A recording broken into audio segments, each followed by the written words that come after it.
আসসালামু আলাইকুম, Sadia's cake and ব্লগে সবাইকে স্বাগত। তো আবারও একটা আমি কেকের ভিডিও নিয়ে চলে এসেছি।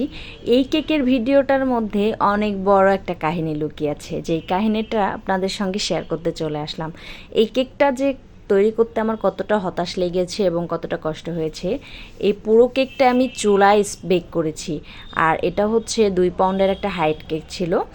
আর চুলায় বেক করলে প্রত্যেকটা কেকই একদম পারফেক্ট সুন্দর হয়, স্পঞ্জি হয়। আমার কাছে তো সবসময় মনে হয় ওভেনের থেকে চুলার মধ্যেকার কেকই বেশি স্পঞ্জি হয়।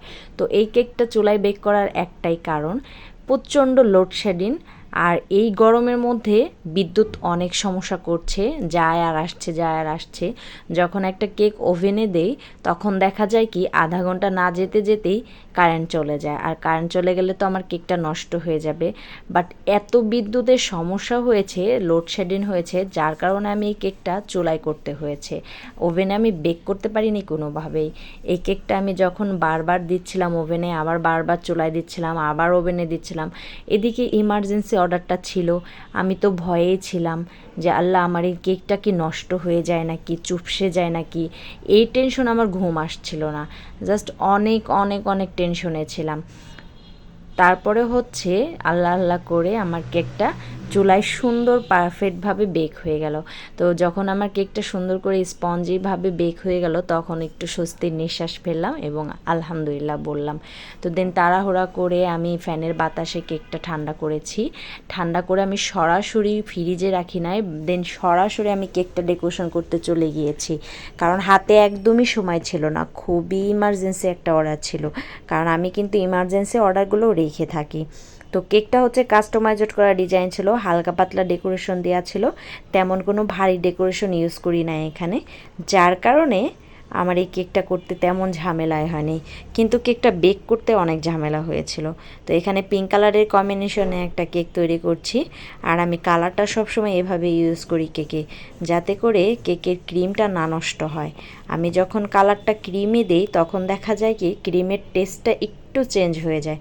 তো ক্রিমের টেস্টটা যাতে না চেঞ্জ হয় সেই জন্য আমি ক্রিমের কালারটা এভাবে দেওয়ার চেষ্টা করি। যখন কোনো কালার শেডের কেক করি তখন ক্রিমের কালারটা আমি এভাবে দেওয়ার চেষ্টা করি। এতে করে আমার কাছে মনে হয় ক্রিমটা অনেক ভালো থাকে। তো সুন্দর করে কালারটা দেওয়ার পরে স্মুথভাবে ফিনিশিং আনার পরে আমি উপর দিয়ে গোল্ডেন ডাস্ট করে দিচ্ছি। তো এইভাবে গোল্ডেন তাবাক দিলে কেকটার আকর্ষণীয় সৌন্দর্য আরও দ্বিগুণ বেড়ে যায়। আপনাদের যে কোনো কেকেই যদি গোল্ডেন কিংবা সিলভার ডাস্ট করেন কিংবা তোবাক দিয়ে কাজ করেন তাহলে দেখবেন কি আপনাদের কেকের কালারগুলো এবং কেকের চেহারাটাই চেঞ্জ হয়ে যায়, অনেক সুন্দর লাগে দেখতে। তো এখানে আমি সিলভার এবং গোল্ডেন কালারের বল টপার দিয়ে ডেকোরেশন করছি। আপনারা চাইলে এখানে চকলেট এডিবল বল তৈরি করে উপরে কালারগুলো করে দিতে পারেন ডাস্ট দিয়ে, সেটাও অনেক সুন্দর হয়।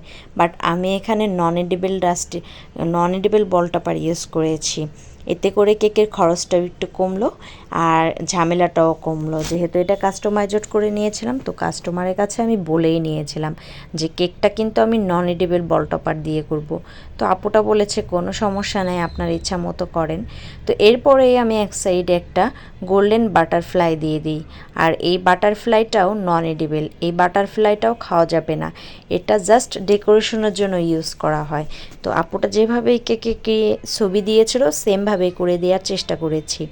এরপরে সৌন্দর্য বাড়ানোর জন্য কেকের নিচে আমি চমৎকার করে একটা আউটলাইন করে দিই। আউটলাইনটা করার পরে কিন্তু আরও সুন্দর লাগবে। প্রত্যেকটা কেকে যদি আপনি আউটলাইন করেন তাহলে দেখবেন কি আপনার কেকের ডিজাইনটা আরও সুন্দর লাগছে। আর এখানে আমি 0 সাইজের স্টার নজেল দিয়ে আউটলাইনটা করছি। আপনারা চাইলে বড় সাইজের স্টার নজেল দিয়েও কাজটা করতে পারেন, এটা যার যার সুবিধা মতো, যে যেভাবে করতে পারে সেভাবেই করবে, এটা আপনাদের ইচ্ছা। তো আমি উপর দিয়ে কিছু গোল্ডেন কালারের সুগার বল ইউজ করেছি। সুগার বলটা এডিবেল, সুগার বলটা খাওয়া যাবে। আর এরপরে বুলেট যে স্প্রিঙ্কেলসটা থাকে তো সেইটা আমি দিয়েছি, বুলেট দিয়ে দিয়েছি, ওইটাও খাওয়া যাবে, ওটা জাস্ট ডেকোরেশনের জন্য ইউজ করেছি। আর ফন্ডেন্টের উপরে হচ্ছে আমি নামটা লিখে দিয়েছি বোর্ডের সঙ্গে। আর এখানে একটা নন এডিবল বার্থডে টপার ইউজ করেছি। আর এই বার্থডে টপারটা দেখতে খুবই চমৎকার এবং সুন্দর। ধন্যবাদ সবাইকে।